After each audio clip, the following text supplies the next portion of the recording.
Joining us now is the congressman who represents Ground Zero. That's part of his district, Representative Jerry Nadler.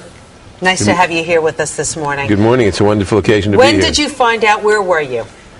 I was actually at a dinner for a local Democratic club. Its annual dinner last night. We were about to leave, and it came over the cell phone, actually. I heard that. I said, great.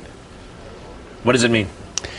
It means several things. It means, number one, that from an elementary justice perspective, we got him.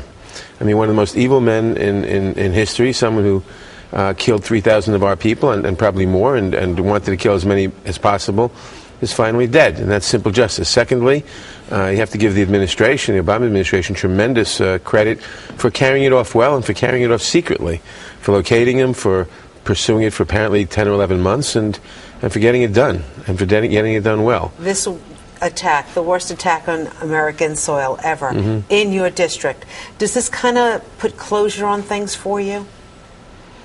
Somewhat, but not totally. We still have a lot of people who were injured by 9/11. We only passed legislation in Congress that Carolyn Maloney and I sponsored a few months ago, last December, to give them proper health care and compensation.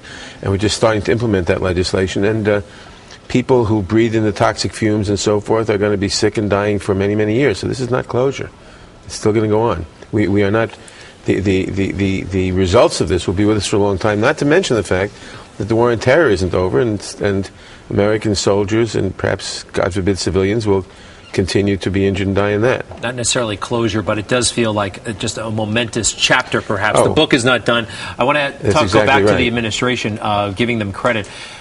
President Obama actually campaigned on this. He said he was going to go after high-value targets into Pakistan, and he was ridiculed at times by Hillary Clinton and Republicans about, oh, you're naive, that's not how it works. But he said he was going to do this, and he did it. Apparently, Pakistan did not know, or if they did know, they knew at a very late date.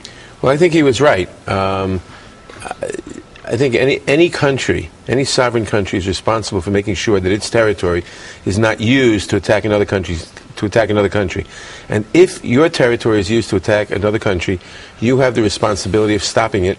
And if you choose not to do so, or you cannot, the other country can protect itself. Let me just say that this, I hope, will now give us the impetus for withdrawing our troops from Afghanistan, for which there's very little use that I can see for them remaining there. Well, they're still terrorists. They're still Al Qaeda.